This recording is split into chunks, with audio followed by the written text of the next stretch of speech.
नमस्कार दोस्तों, कैसे हैं आप सब। उम्मीद करता हूं कि आप सब लोग राजी खुशी से होंगे। तो दोस्तों, चलते हैं आज की कहानी में। आज की कहानी जो मैं आपको बताने जा रहा हूं, ये कहानी एपिसोड नंबर 800 का अगला भाग है। कहानी का शीर्षक मेरी वो खूबसूरत मालकिन आत्माओं से मिलना चाहती थी। इस वीडियो में मैं इस कहानी का एपिसोड नंबर 800 का लिंक भी दे दूंगा। ये कहानी अगर आप सुनेंगे, देखेंगे तो आपको बहुत आनंद मिलेगा। तो शुरुआत करते हैं आज की नई कहानी का। दोस्तों, मेरा नाम सुजीत है। कोलकाता का रहने वाला हूँ। कोलकाता में काम करता था ड्राइवरी का। साल 2002। वैसे तो मैं ड्राइवरी कर रहा था किसी और जगह, और इसके बाद मेरा वो काम अचानक छूट गया। आज जो मेरी मालकिन थी, खूबसूरत मैडम, उनके पास मुझे जाने का हिम्मत नहीं था। वो मुझे रेस्टोरेंट पर एक रात उनकी कार खड़ी पार्किंग में दिखाई दी, लेकिन मैं उस टाइम अपनी कार ड्राइव कर रहा था और मैं जल्दी से अपनी कार लेकर के निकल गया। ना जाने उस कार को देख करके मुझे दहशत हो गई थी। मालकिन से मुझे डर लगने लगा था। उस टाइम मुझे भूत से नहीं, मालकिन से खौफ आ रहा था। ना जाने मुझे क्या हो गया था। मैं अब वो भी जो नौकरी थी अचानक जिसका मैं काम कर रहा था, अब वो अचानक बोल पड़ा कि भैया, मेरा पुराना ड्राइवर आ रहा है, आप अपना इंतज़ाम कर लीजिए।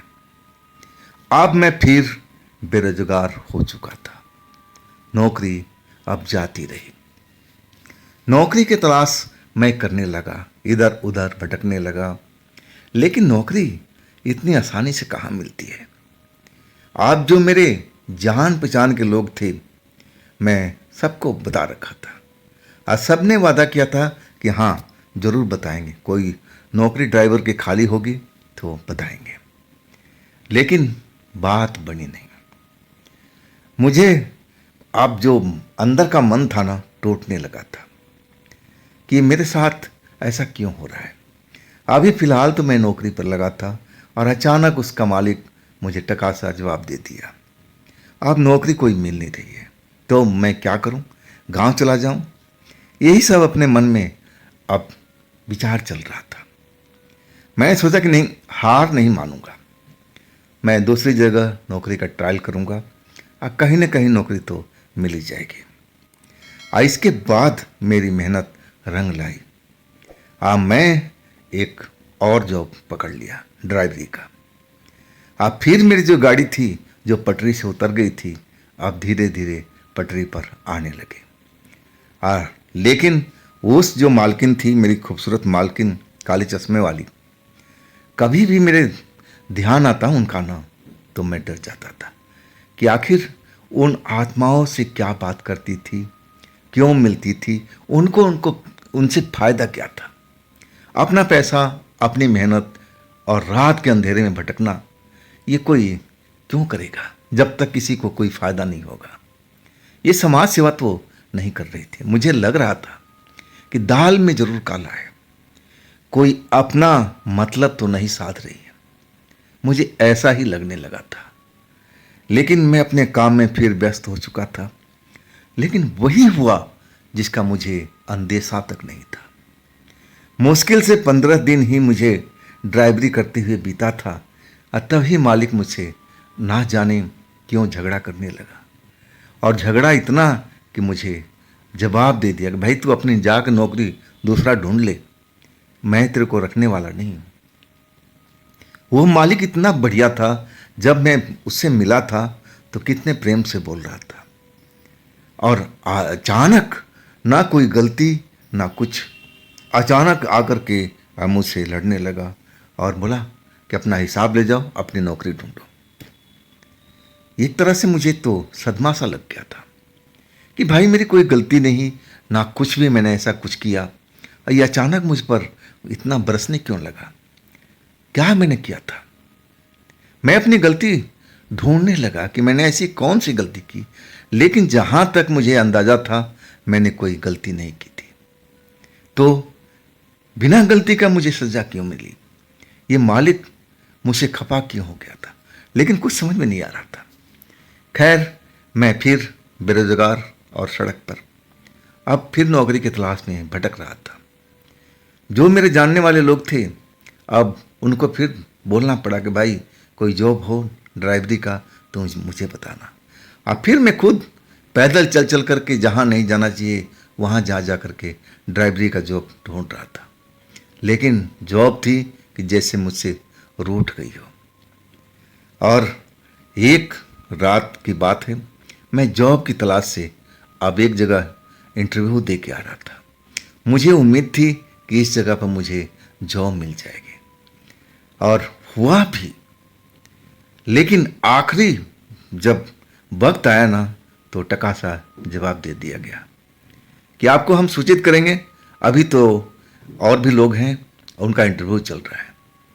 मैं समझ गया कि ये जॉब मुझे मिलनी नहीं है, और आखिरकार मैं पैदल अपने ठिकाने की तरफ बढ़ने लगा। पैदल ही जा रहा था। अब तो ऐसा मेरा हालत हो गया था कि जेब में फूटी कौड़ी भी नहीं थी। और अचानक एक जगह पर एक ढाबा सा था। अब प्यास लगी हुई थी। मैं सोचा कि थोड़ा प्यास बुझा लूं और इसके बाद अपने घर की तरफ निकलूंगा। और ढाबा के पास जैसे ही गया, मैं पीछे से आवाज़ आई ना, तो मैं चौंक गया। वो आवाज़ एक गाड़ी की थी और उसका हॉर्न जाना पहचाना लग रहा था। और हॉर्न की आवाज़ सुन करके मैं तो एकदम घबरा सा गया था। मैं जान गया कि इस गाड़ी का मालिक कौन है, और वही अंदेशा मेरा निकला। वो गाड़ी का मालकिन वही थी। अब तो मैं काली गाड़ी को देख करके एकदम घबरा गया, पानी भी नहीं पी सका। और तब तक मालकिन गाड़ी से उतर करके अब मेरे पास आ गई। कहने लगी, सुजीत कैसे हो, आजकल क्या चल रहा है, कहाँ काम कर रहे हो, कोई जॉब मिली या ऐसे ही घूम रहे हो? मैं मालकिन के देख रहा था।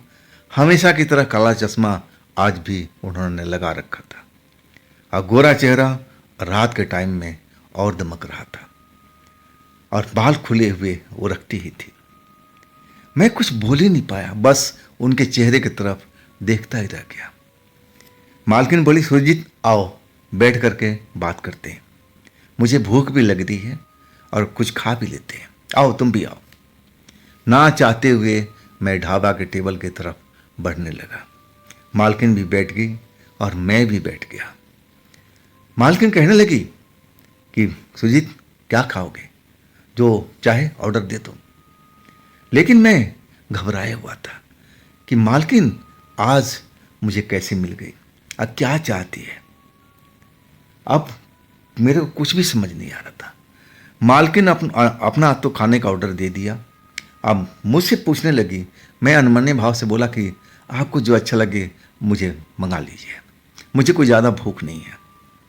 ऑर्डर आ चुका था, मालकिन खा रही थी और मैं तो प्लेट को जैसे देख रहा था। मालकिन डांटते हुए कहने लगी प्यार से, अरे कब तक खाना को देखते रहोगे, खाओ ना। मुझे अब निवाला उठाना पड़ा। अब मालकिन बड़े चाव से उस खाने का आनंद ले रही थी, लेकिन मैं डरा हुआ था कि मालकिन मेरे पास क्यों आई, इतना प्यार क्यों दिखा रही है, आखिर इनका मकसद क्या है? क्या कोई मुझसे काम करवाना चाहती है पहले की तरह? कहीं इनका कोई प्लानिंग तो नहीं है? मैं और डर चुका था। शायद खाना खाते मालकिन मेरे चेहरे के भाव पड़ रही होगी, और तब मुस्कुराते हुए कहने लगी, अरे सुजीत घबराओ मत, तुम तो डर जाते हो मुझे देख करके, ऐसा मैं क्या करती हूँ।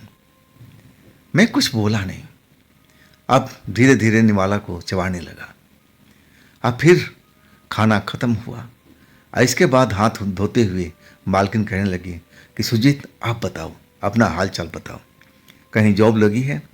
अगर नहीं लगी है तो मेरे साथ में चलो। मैं जब उनकी बात सुना तो हिल सा गया था, डर लगा था। मुझे जो अंदेशा था वही लग रहा था कि मालकिन फिर कोई प्रोग्राम तो नहीं बना रखा है भूतों आत्माओं से मिलने का। अब मुझे तो उस काम में बहुत खौफ आता था। मालकिन मुझसे अब बात करने लगी, सुजीत अगर तुम काम करना चाहते हो मेरे साथ परमानेंट तो मेरे साथ जुड़ जाओ। आप तो जानते हो ना कि मैं क्या काम करती हूँ। मैं तुमसे कोई छिपाई तो नहीं। मैं आत्माओं से बात करती हूँ, उनसे मिलती हूँ। मैं बहुत कुछ पूछना चाहता था मालकिन से, मैडम से, कि आप ये क्यों करती हो, इसमें आपका फ़ायदा क्या होता है। बिना फ़ायदा का कोई इंसान ऐसा काम तो नहीं करेगा। लेकिन मेरी जुबान खुल नहीं रही थी। बस मैं मालकिन की बात बस सुन रहा था। वो मुझे समझा रही थी कि सुजीत मेरे साथ में जुड़ जाओ और देखो मैं तुम्हारे लिए क्या करती हूँ। मैं मालकिन की तरफ बराबर देखते जा रहा था। वो कह रही थी कि सुजीत देखो कोई भी नॉर्मल ड्राइव करोगे ना तो ये शहर में तुम रुक नहीं पाओगे। महंगाई कितनी बढ़ी हुई है, कमरे का किराया है, बहुत तरह की बात वो मुझे समझाने लगे। मेरे साथ रहोगे तो मैं 3 गुना पैसा दूंगी।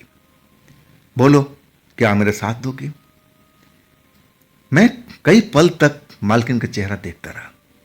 मन में अलग अलग विचार चल रहे थे। एक मन कह रहा था कि मना कर देते हैं, लेकिन हमारी जो हालत हुई पड़ी थी, नौकरी के लिए मैं तरस गया और जॉब नहीं मिल रही थी, तो मैं चुप्पी साध लिया था। मालकिन सब कुछ बोल रही थी, मैं सुनता जा रहा था। मालकिन बोली कि इसका मतलब मेरे साथ काम करने के लिए तैयार हो तो आओ चलते हैं। तुम्हें कोई दुख तकलीफ मैं होने नहीं दूंगी। आखिरकार मन मार करके अब मैं क्या करता। मन भटक रहा था, काम करूं उनके साथ या नहीं करूं। लेकिन मैं सब इनका काम उस रात को देख रखा था। मैं तो आत्माओं से कभी मिलने नहीं गया। मैं तो कार में बैठा ही रहता था और सारा काम तो ये खुद करती थी। तो मुझे क्या डर। और उन्होंने आश्वासन दिया था कि तुम्हें कुछ नहीं होगा, तो मैं सुरक्षित हूं। हाँ, डर तो जरूर लगेगा। आखिरकार मैं मालकिन के साथ अब काम पर जाने को तैयार हो गया और वो यही तो चाहती थी। जब मैं उनके कार में बैठा ना तब मेरा दिमाग कुछ काम करने लगा। मैं सोचने लगा कि कहीं ये मुझे नौकरी से हटाया गया है, कहीं इनकी करतूत तो नहीं है, कहीं इन्होंने वो सेठों को नहीं बोला है जिनके यहाँ मैं काम कर रहा था। मुझे लगने लगा कि शायद नहीं, ऐसा नहीं होगा, ये भला ये क्यों करेगी काम ऐसा। और तब तक मालकिन बोल पड़ी, मैडम सुजीत क्या सोच रहे हो, मुझे बताओ, क्या मेरे साथ में तुम्हें रहना अच्छा नहीं लगता? तब मैंने बोला नहीं मालकिन, नहीं मैडम, मुझे अच्छा तो लगता है, लेकिन जो आप काम करती हो ना मुझे बहुत डर लगता है। मैं घबरा जाता हूँ, डर जाता हूँ। उस रात को जो आपने किया था जैसा कुछ, मैं तो देख करके कांप गया था और मैं तो कई रात डरा रहा था वो सब देख करके। मेरी मालकिन हंसने लगी। हंसती थी ना तो गालों पर गड्ढे पड़ जाते थे और मीठी हंसी थी, बड़ी प्यारी सी हंसी। और कहने लगी, अरे सुजीत मैं हूं ना, जब तक मैं हूं तुम्हें कोई आत्मा टच भी नहीं कर सकती, ये मेरा प्रॉमिस है, तुम डरा मत करो। उस रात में बोल रही थी कि तुम डरो मत सुजीत, डरने से काम खराब होता है। और आखिरकार बातचीत करते हुए हम चल पड़े थे। लेकिन मालकिन कहाँ की थी, उनका घर कहाँ था, ये मुझे आज भी नहीं मालूम था। पहले भी हम उस रेस्टोरेंट में मिले थे और आज एक ढाबा पर, और मैं उनके साथ काम करने को अब तैयार था। आखिरकार वो चल पड़ी थी, लेकिन इस बार वो कहीं शमशान में नहीं गई, नहीं कोई कब्रिस्तान में गई। वो मुझे लेकर के रात को 11 बजे एक बाबा के पास पहुंची थी, बाबा के घर में। मैं तो उस बाबा को देख करके एकदम चौंक सा गया था।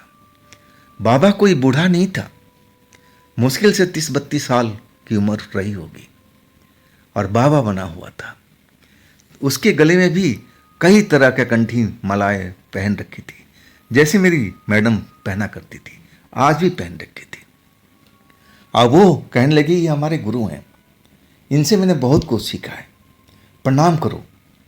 मैंने हाथ जोड़ करके उस नौजवान बाबा का प्रणाम किया। अब फिर बोले कि सुजीत, आप उस कमरे में जा कर के बैठ जाओ, आराम करो, जब मैं बुलाऊंगी तब तुम यहाँ पर आना। मैंने वही ऐसा ही किया। मैं एक अलग जो कमरा था, बैठक था, और उसमें चला गया। उसमें सोफा वोफा लगा हुआ था और कई तरह का तस्वीरें लगी हुई थी। मैं उस तस्वीरों में देख रहा था, सब आत्माओं से संबंधित तस्वीरें उस कमरे के अंदर में लगी हुई थी। आत्माओं का अच्छी तरह से चित्रण किया गया था कि आत्मा क्या है, मरने के बाद क्या होता है, ऐसा कुछ उन चित्रों में देख करके मुझे लग रहा था और मैं वही चित्र सब देख रहा था। और उधर जो मेरी मैडम थी, मालकिन थी, उस बाबा के साथ बातचीत चल रही थी। अब फिर मैडम की आवाज़ सुनाई पड़ी, वो मुझे बुला रही थी, सुजीत सुजीत आ जाओ। अब फिर मैं उन तस्वीरों को निहार रहा था और तब मैंने मुड़ करके फिर मालकिन की तरफ चल दिया, जहाँ उस बाबा के पास बैठी हुई थी और उनसे बातचीत चल रही थी। जब मुझे वो देख लिया कि हाँ मैं पहुँच गया हूँ, तब वो बाबा से बात कर रही थी, अचानक मेरी तरफ मुड़ी और कहने लगी कि सुजीत, हम यहाँ से कहीं और चलेंगे और बाबा भी साथ जाएंगे, और तुमसे फिर कहते हो सुजीत कि तुम डरोगे नहीं ना। मैं अब मालकिन की तरफ देख रहा था। मेरे अब डर तो ज़रूर लगता था जब मैं ऐसे कोई नया घटना देखता था जिस पर मैंने कभी विश्वास नहीं था, और वो चीज़ मेरे सामने में चले तो डर तो लगना ही चाहिए, और वही मेरे साथ होता था। मैं हिम्मत करके बोला कि नहीं मैडम, जब आप हो तो मुझे डर नहीं लगेगा। तब मेरी मालकिन मुस्कुरा पड़ी और बोलने लगी कि ठीक है, तुम गाड़ी में चलो, हम आ रहे हैं। इसके बाद मैं गाड़ी में आकर के बैठ गया था। करीब पौन घंटे के बाद वो दोनों लोग आते हुए दिखाई दिए। मालकिन के हाथ में एक बड़ा सा थैला था और दूसरा थैला उस बाबा के पास में था। अब दोनों लोग गाड़ी में आकर के बैठ चुके थे। मैडम ड्राइविंग सीट संभाल रखी थी और वो जो बाबा थे अब पिछली सीट पर बैठे हुए थे, मैं मैडम के बगल वाली सीट पर। फिर मैडम गाड़ी स्टार्ट कर दी। अब बिना कुछ बोले हुए गाड़ी को अब हाईवे की तरफ मोड़ लिया था। गाड़ी चल पड़ी थी। कोई किसी से उस टाइम बोल नहीं रहा था। जो नौजवान बाबा थे वो भी अपनी आंख बंद करके और सीट पर अपना सर टिका करके लेट गए थे, जैसे वो नींद में चले गए हों। और मैडम बिल्कुल रोड पर देखी जा रही थी, उनकी आंखें बस रोड पर टिकी हुई थी। अब मैं कभी बाबा की तरफ देखता, कभी मैडम की तरफ देखता, और कभी रोड पर। आखिर चलते चलते करीब 1.5 से पौने 2 घंटा बीत चुका था। सड़क तो ख़त्म होने की नाम ही नहीं ले रही थी। और आखिरकार एक मोड़ आया और वहाँ पर मेरी मालकिन ने गाड़ी को स्पीड कम कर दिया। फिर इंडिकेटर राइट साइड को दे दिया। मैं समझ गया कि अब ये दाहिनी साइड में मुड़ने वाली है। ज़रूर कोई पंगे वाली जगह होगी। जो उस रात मैंने सब कुछ देखा था, मेरा जो शंका था बिल्कुल सही निकला।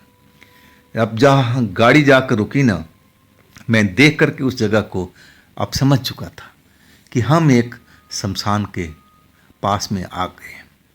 और गाड़ी मैडम ने रोक दी। बाबा नींद में थे। गाड़ी रुकी तब भी उनका नींद नहीं टूटा। तब मेरी मैडम बोली कि बाबा जी हम लोग पहुंच गए हैं, आइए आप। इसके बाबा चौंक करके देखे और फिर अपना जो थैला अपने सीट के पास रखा था और उसको उठा करके गाड़ी से नीचे उतर गए। और मैं भी उतर गया। मालकिन का जो थैला था अब वो अपने हाथों में पकड़ रखा था। और वो लोग अब शमशान के अंदर जाने लगे थे। मैंने देखा शमशान बिल्कुल खाली था। बस एक बल्ब जल रहा था वहाँ पर, और कोई वहाँ पर मुझे दिखाई नहीं दे रहा था। ना तो वहाँ पर कोई चौकीदार था, ना कोई और लोग। मतलब पूरा का पूरा शमशान खाली था। ना तो कोई चिता वहाँ जल रही थी, ऐसा कुछ भी नहीं था। कौन सा शमशान है ये मुझे कुछ भी नहीं मालूम, किस एरिए में है वो भी नहीं मालूम। बिल्कुल अब उस जगह पर हम ऐसी जगह पर पहुंच गए थे, और जो मेरी मैडम थी अब वो थैला मुझे पकड़ा दिया और कहने लगी, सुजीत इसको लेकर के मेरे पीछे पीछे चलो। जब मैं थैला पकड़ा ना तो वाकई में उसमें कुछ वजन था, मतलब इसमें कोई ऐसा मटेरियल है जो भारी है। और इसके बाद शमशान में हम तीनों लोग दाखिल हो गए थे। वो जो नौजवान बाबा थे आगे आगे, और उसके पीछे मैडम, और सबसे पीछे मैं था। मैं जब शमशान में आया ना तो मेरा दिल धक धक करने लगा। जो मैं हमेशा डर जाता था, आज भी मेरे साथ वही खेल शुरू हो चुका था। घबराहट से होने लगी थी। मैं अब इधर उधर देख रहा था, और मुझे ऐसा लग रहा था कि वहाँ जो पेड़ पौधे हैं ना, वो पेड़ पौधे नहीं, वो कोई भूत प्रेत ही हैं, हिल डुल रहे हैं। जैसे जैसे हवा चल रही है वैसे वैसे पेड़ लहरा रहे थे। और मुझे लग रहा था कि सारे वो भूत ही हैं जो हिल रहे हैं, मुझे घूर रहे हैं, मौका मिलते ही मुझ पर झपट जाएंगे, ऐसा मैं महसूस कर रहा था। इसीलिए मेरे दिल की धड़कन बढ़ी हुई थी, डरा हुआ था। लेकिन एक जगह पर बाबा जाकर रुक गए, और फिर इधर उधर देखने लगी। अब थैला अपने हाथ में पकड़े थे, थैला जमीन पर कोई नहीं रखा था, ना मैं रखा था ना बाबा ने। और इसके बाद वो कदम गिन गिन करके आगे की तरफ चलने लगे, और कुछ कदम आगे जा कर के और फिर मैडम की तरफ मुड़े, बोले यही जगह सही रहेगा उसको बुलाने के लिए। किसको बुलाएंगे भाई? मेरा दिल धक से हो चुका था डर के कारण। क्या फिर आज कोई आत्मा मिलने आने वाली है? मुझे पता चल चुका था। मेरा दिल की धड़कन और तेज हो चुका था। मैडम अब मेरे से बोले कि लाओ सुजीत थैला दे दो, आप थोड़ा मेरी मदद करवाओ। मैं थैला तो पकड़ा दिया, लेकिन मेरे हाथ कांप रहे थे। मैडम को शायद एहसास हो गया और कहने लगे, सुजीत ये क्या, तुम डर चुके हो? मैं तुम्हें बताया था ना कि डरना नहीं है। तुम तो बिल्कुल बच्चे की तरह घबरा गए हो, ये कैसे चलेगा? वो बाबा की तरफ मुड़ी और बाबा से कहने लगी, बाबा जरा इसको देखो कितना डरा हुआ है, कुछ करो आप, नहीं तो ये सारा काम खराब कर देगा। बाबा अब मेरी तरफ मुड़ गए थे और थैला जमीन पर रख दिया, और इसके बाद मेरे नज़दीक आ गए। मैं तो सही में घबराया हुआ था। मैं उस एकांत जगह पर, और आसपास को जैसा दृश्य था बिल्कुल सूनापन, हर तरफ से ऐसा लग रहा था कि कोई झाड़ी हिल रही हो ना तो कोई भूती मुझे बुला रहा है, हाथ का इशारा कर रहा है। और इसलिए मुझे बहुत घबराहट हो रही थी, इसलिए मुझे डर लग रहा था। बाबा शायद मेरे दिल की बात समझ रहे थे, और वो मेरे पास में आकर के पूछने लगे, अरे बेटा क्यों डर रहे हो, क्या हो गया, क्या तुमने देख लिया? अरे हम भी तो यहीं पर हैं ना, डरने वाली इसमें कौन सी बात है? अब मेरे सर पर उन्होंने हाथ फेरना शुरू कर दिया। मुझे एहसास हुआ इस बात का। जैसे जैसे मेरे सर पर हाथ फेर रहे थे ना, मेरे दिल की धड़कन अब शांत होने लगी। जो मेरा दिल का डर था, घबराहट था, वो दूर होने लगा। ना जाने उनके हाथ में क्या शक्ति थी। अब फिर कुछ ही देर में वो डर मेरे अंदर से बाहर निकल चुका था। और फिर बाबा मेरी तरफ देख करके बोले, सुजीत अब तुम्हें क्या अच्छा महसूस हो रहा है ना, डर तो नहीं लग रहा?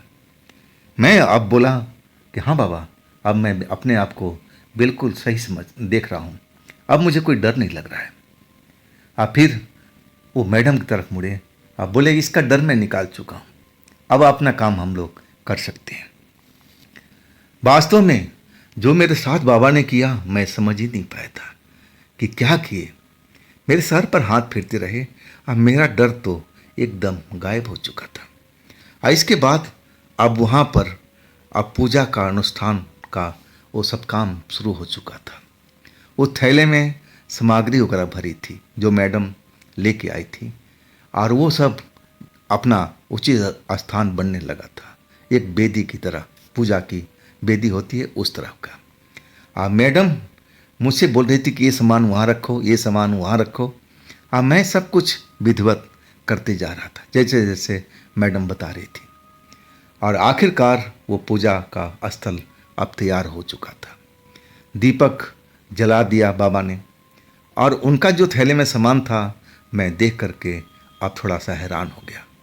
उसमें एक खोपड़ी थी, मानव की खोपड़ी लग रही थी। मैं जानता था कि तांत्रिक लोग ऐसा कुछ रखते हैं, और वो खोपड़ी निकाल करके अब उन्होंने पूजा के स्थान पर रख दिया, और उसके ऊपर एक दीप जला करके रख दिए थे। अब फिर मुझसे कहा गया, मेरी मैडम ने बोला कि सुजीत ऐसा करो, तुम जाकर कार में बैठ जाओ, और जब तक मैं ना बुलाऊं तुम आना मत। और सुनो, अगर तुम ऐसा कोई चीज़ देखो तो कार से उतर कर भागना भी मत। अगर तुम भाग गए ना तो वो चीज़ तुम्हें छोड़ेगी नहीं, और उसकी जिम्मेवारी हमारी नहीं होगी, तुम्हारी खुद की जिम्मेवारी होगी। लेकिन इतना सब बोलने के बाद भी मुझे डर नहीं लग रहा था। बाबा ने मेरे साथ ना जाने क्या किया था, मेरा डर तो बिल्कुल गायब हो चुका था। लेकिन आदेश तो पालन करना ही था। मैं कार में आकर के बैठ चुका था, और कार से सब नज़ारा मुझे साफ साफ दिख रहा था। अब थोड़ी ही दूरी पर वो पूजा स्थली थी जहाँ वो लोग पूजा पाठ कर रहे थे। अब किस आत्मा को बुला रहे थे, किस भूत को बुला रहे थे, क्यों बुला रहे थे, ये तो मुझे नहीं मालूम। और इसके बाद पूजा का अनुष्ठान वहाँ पर शुरू हो चुका था। मंत्र की आवाज़ मुझे सुनाई पड़ रही थी जो बाबा बोल रहे थे, लेकिन बहुत धीमी आवाज़ थी। कार के अंदर बैठा हुआ था, और इसके बाद वो पूजा काफ़ी देर तक चलता रहा। बाबा अब उठ करके खड़े हो गए, और दोनों हाथ हवा में लहरा लहरा करके और आवाज़ लगा रहे थे, आओ आओ।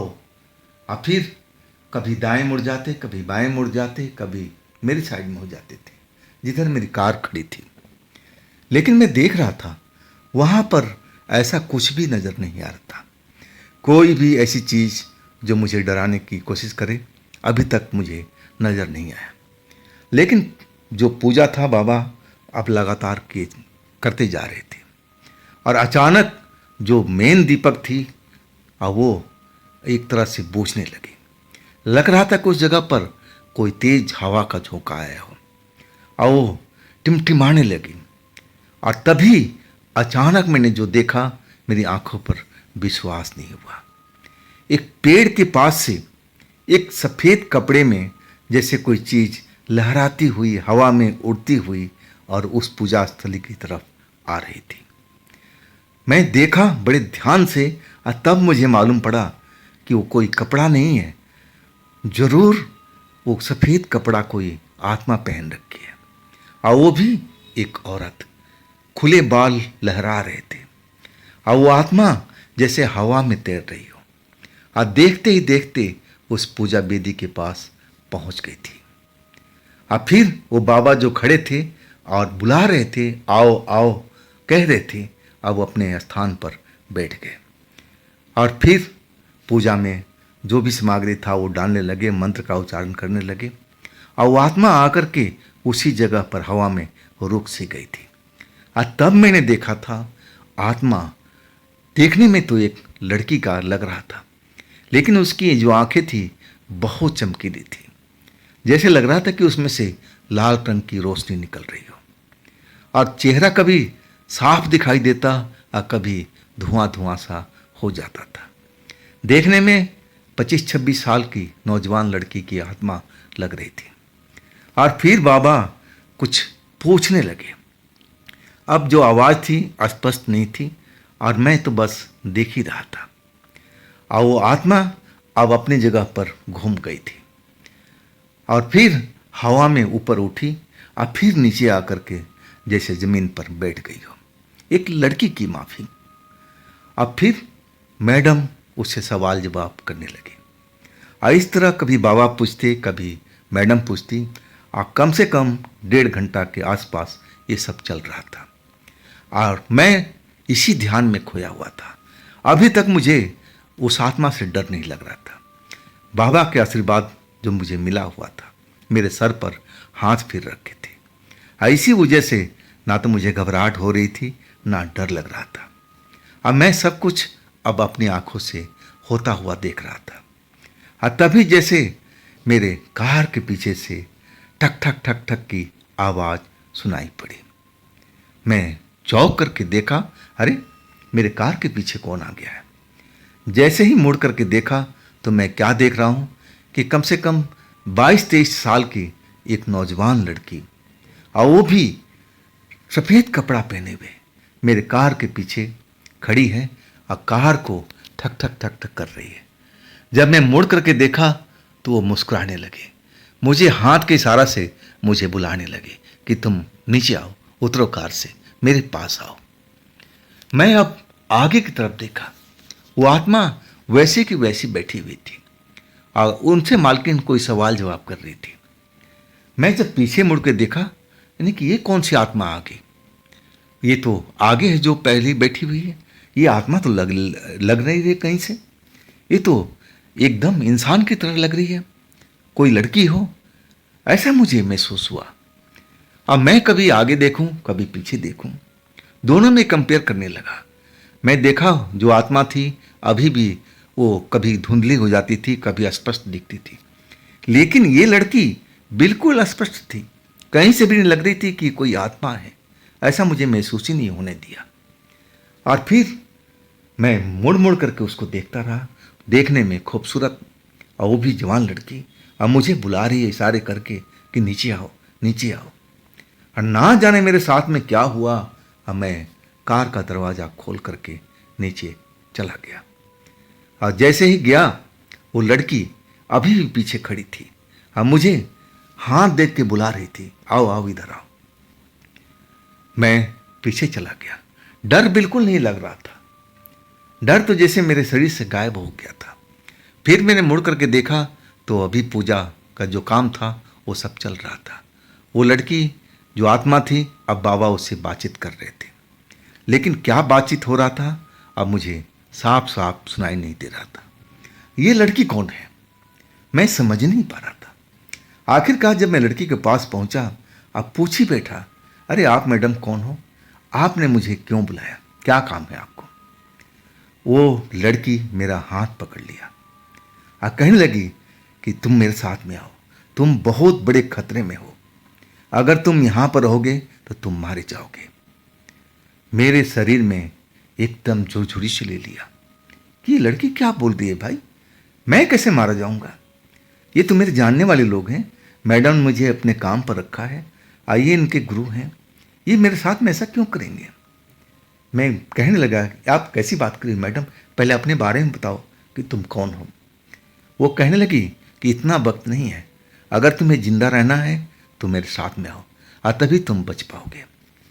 मैं एकदम फैसला ही नहीं ले पा रहा था कि लड़की सच बोल रही है या झूठ बोल रही है।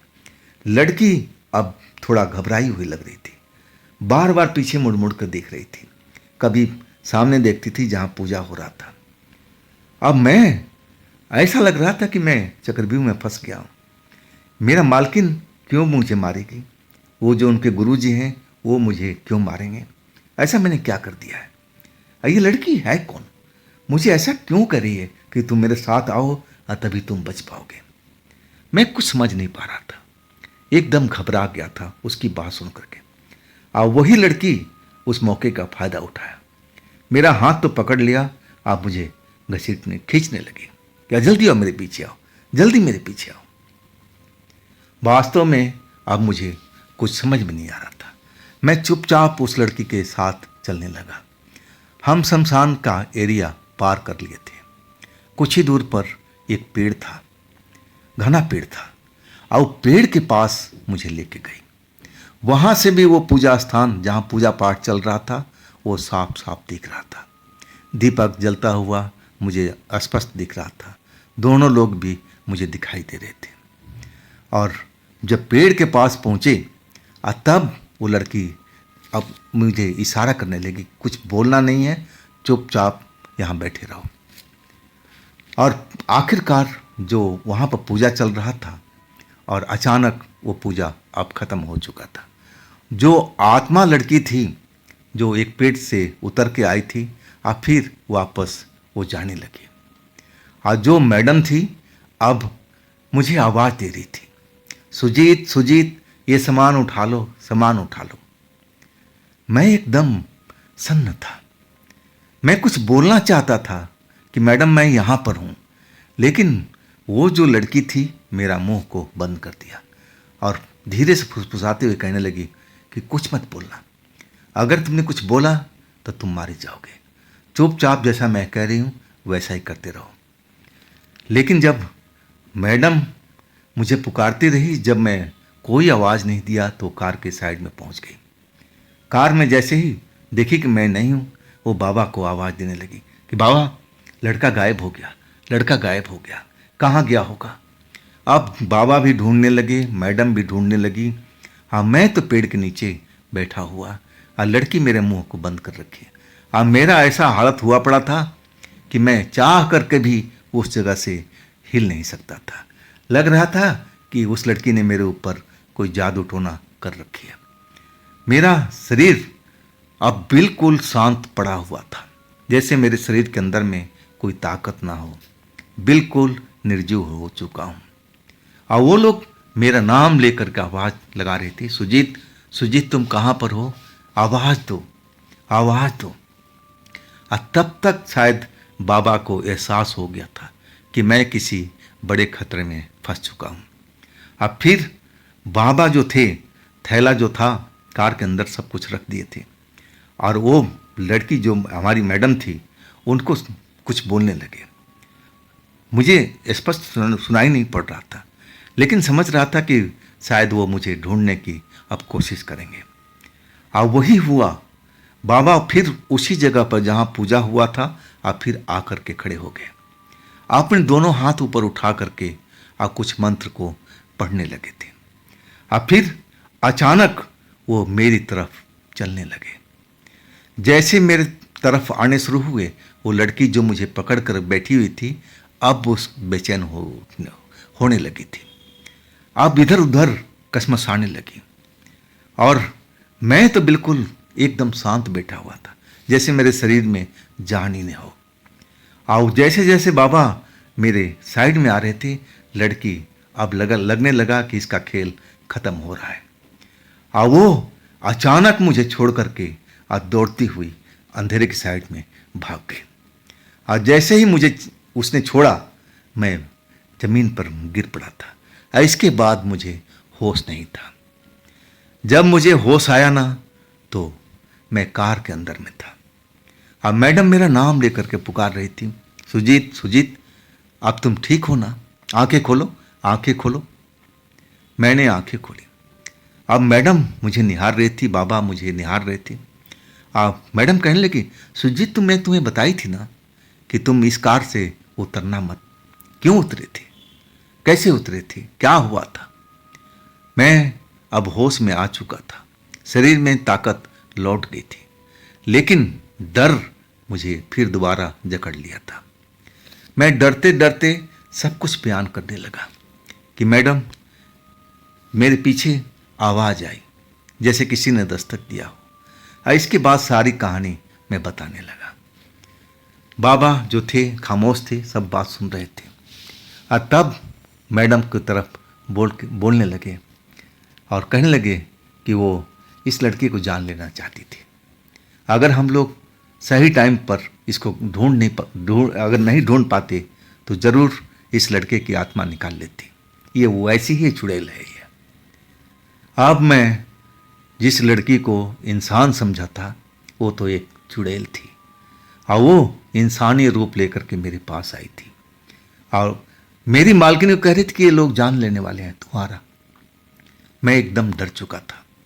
मैं फैसला ही नहीं कर पा रहा था कि कौन झूठ बोल रहा है, कौन सच बोल रहा है। अब उस चुड़ैल में ताकत थी, मुझे अपने बस में कर लिया। अब मैं कुछ भी नहीं कर पाया। तब जाके मुझे एहसास हुआ कि मेरी मालकिन और मेरे जो मालकिन के गुरु हैं ये लोग सच्चे लोग हैं। अब झूठी थी वो चुड़ैल, वो मेरे जान लेना चाहती थी। अब बात समझ में आ गई थी। इसके बाद हम लोग लौट पड़े थे। अब ड्राइव करते हुए मेरी मालकिन कह रही थी कि सुजीत, मैं तुम्हें इतना समझाई थी और तब भी तुम धोखा खा गए।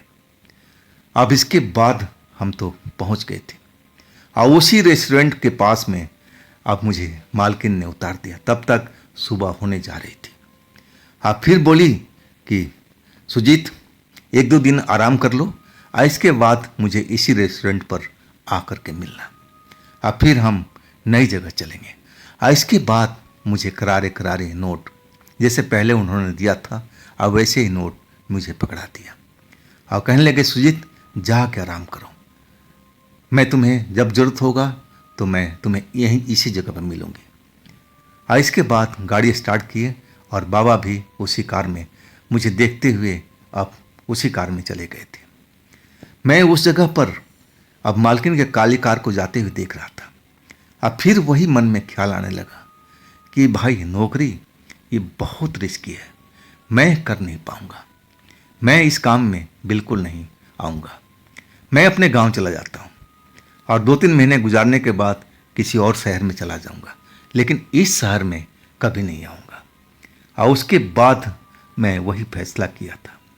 अगले दिन अपना ट्रेन पकड़ा और गांव आ चुका था। तो दोस्तों, ये थी आज की कहानी सुजीत जी की। ये कहानी आपको कैसी लगी आप ज़रूर कमेंट में बताइएगा। और दोस्तों, ये भी चैनल आप ही का है, तो इसको भी अपना प्यार दीजिए, लाइक कीजिए, सब्सक्राइब कीजिए, शेयर कीजिए। और फिर हम मिलते हैं अगले रोज एक ऐसी ही रोचक कहानी में। आप लोग अपना ख्याल रखिएगा। नमस्कार।